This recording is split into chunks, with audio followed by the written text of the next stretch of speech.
Sibyl's a fine host, of this she will oft boast. She loves to entertain, she loves to entertain. Though hard she does try, her dinners go awry. And in tears and shame.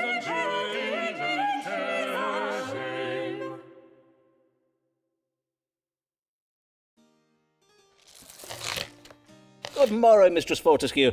How may I help you this day? I did lately experience feelings of a most strange and disturbing nature, for which I desire an explanation. I see. Prithee describe these feelings to me, madam. When did they occur? Last eve, at a dinner party hosted by my dear friend Mistress Emma Delamere. All was well at first, but soon after my arrival I was stricken with a kind of madness. Madness, you say? Yes, moments during which I found myself overcome with feelings of mirth, laughing most immoderately at the dullest of remarks made by other guests. At other times I felt an unnatural fascination with the shape of the candelabra in the table's centrepiece. And all the while I was so ravenous with hunger, I quite absent-mindedly ate all the sweetmeats at my end of the table. I fear my rapaciousness did not escape the notice of guests seated beside me. Such an immoderate appetite is out of character for you, I take it. It could not have merely been occasioned by anxious passions? Why, nay, Dr. Foreman. Forsooth, I ought to have been very calm last eve, for I did spend the afternoon inhaling the fumes of an aromatic oil, a gift from my sweet husband, sent back from his explorations in the Near East. I did mention my husband, Captain Henry Fortescue, before, I think. He is a great friend of Sir Walter Raleigh. Oh, Henry and Sir Walter find the oil most relaxing, so he tells me. Yet you were not so very relaxed last eve, I take it. No, not in the least, for I fear a capricious spell was cast upon me. Over the course of the evening, I developed the strongest intuition that malignant forces were present in the room, and that I had been bewitched. Could it be true, Dr. Foreman? Might a witch have cast a spell on me? That is something we shall have to ask the stars, madam. Let us see. What was it that afflicted Mistress Sybil Fortescue last eve at dinner?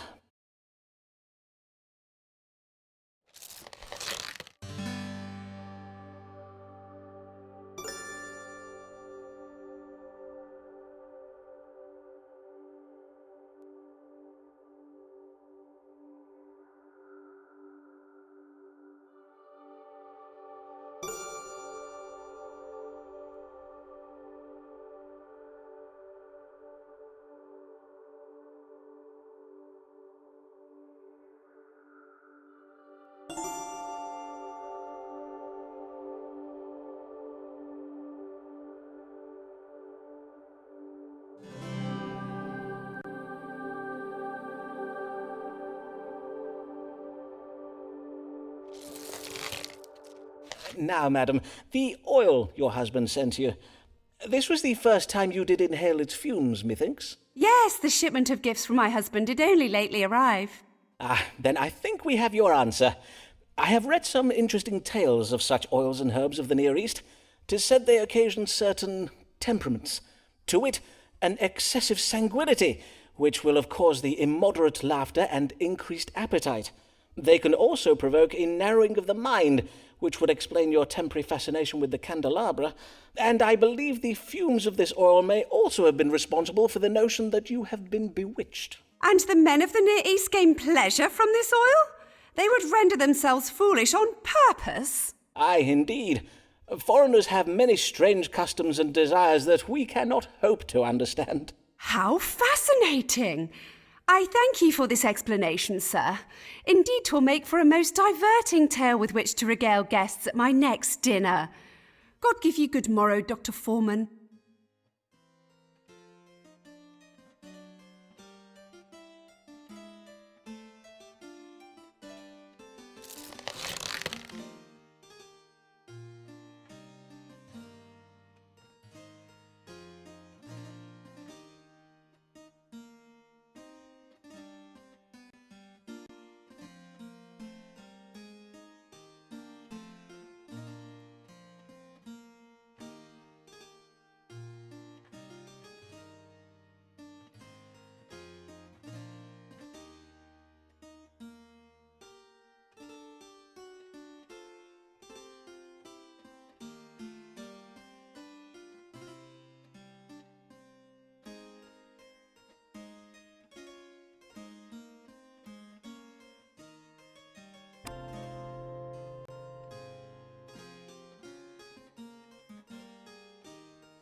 the consultation. Will this one end in bed? Or will Mistress Allen slap him round the head?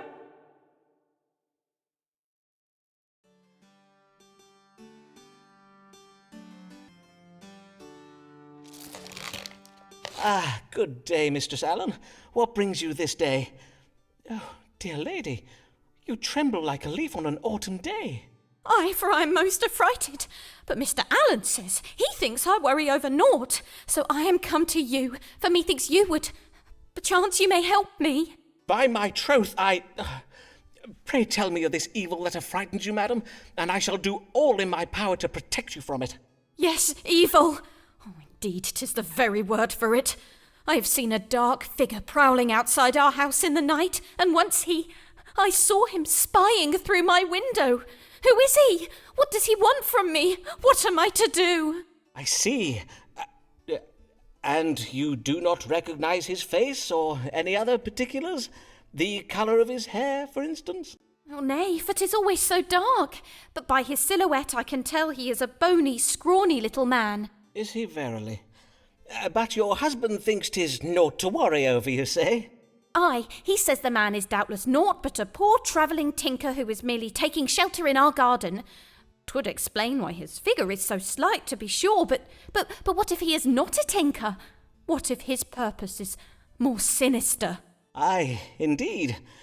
Then let us consult the stars. Who is the man prowling outside the Allen's house in the night, and what is his purpose?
The stars suggest the prowler is a secret foe of your husband.